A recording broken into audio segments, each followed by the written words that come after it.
મુખ્યમંત્રી શ્રી ભૂપેન્દ્રભાઈ પટેલની ઉપસ્થિતિમાં ગાંધીનગરનો 61મો સ્થાપના દિવસ અને શહેરી વિકાસ વર્ષ 2025-26ની ભવ્ય ઉજવણી કરવામાં આવી હતી. મુખ્યમંત્રીશ્રીના વરદ હસ્તે ગાંધીનગર મહાનગરપાલિકાનું શહેરી વિકાસ માટે વિઝન દર્શાવતી પુસ્તિકાનું વિમોચન કરવામાં આવ્યું હતું.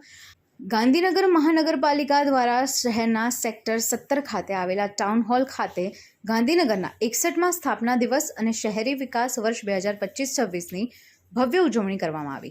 આ કાર્યક્રમમાં માનનીય મુખ્યમંત્રી શ્રી ભૂપેન્દ્રભાઈ પટેલની ગરિમામય ઉપસ્થિતિમાં યોજાયો હતો. ત્યારે કાર્યક્રમ દરમિયાન છેલ્લા 20 વર્ષમાં ગાંધીનગરે હાંસલ કરેલા અદ્ભુત વિકાસ અને ગાંધીનગર મહાનગરપાલિકા દ્વારા આ માટે કરવામાં આવેલા અથાગ પ્રયત્નોને એક શોર્ટ ફિલ્મ દ્વારા પ્રસ્તુત કરવામાં આવ્યા હતા.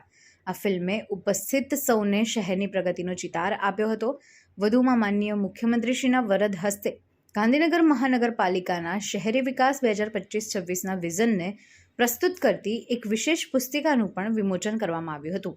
આ ભવ્ય કાર્યક્રમમાં ગાંધીનગર મહાનગરપાલિકાના mayor Shrimati Miraben Patel, deputy mayor Shri Natwarji Thakor, standing કમિટીના ચેરમેન શ્રી ગૌરાંગભાઈ વ્યાસ, ગાંધીનગર ઉત્તરના ધારાસભ્ય શ્રીમતી રીટાબેન પટેલ, ગાંધીનગર દક્ષિણના ધારાસભ્ય શ્રી અલ્પેશભાઈ ઠાકોર, શાસક પક્ષના નેતા શ્રી અનિલસિંહ વાઘેલા, દંડક શ્રીમતી સેજલબેન પરમાર, ભાજપ શહેર અધ્યક્ષ શ્રી આશીષભાઈ દવે, પ્રભારી શ્રી નૌકાબેન પ્રજાપતિ, નગર સેવકશ્રીઓ, પૂર્વ પદાધિકારીશ્રીઓ, શહેર સંગઠનના હોદ્દેદારશ્રીઓ, ગાંધીનગર જિલ્લા કલેક્ટર શ્રી એમ કે દવે, ગાંધીનગર મહાનગરપાલિકાના મ્યુનિસિપલ કમિશનર શ્રી જે એન વાઘેલા, નાયબ મ્યુનિસિપલ કમિશનરશ્રીઓ, અધિકારીશ્રીઓ અને કર્મચારીઓ તેમજ ગાંધીનગર શહેર સાથે વર્ષોથી જોડાયેલી સામાજિક સંસ્થાઓના અગ્રણીઓ અને મોટી સંખ્યામાં નગરજનો ઉત્સાહભેર જોડાયા હતા.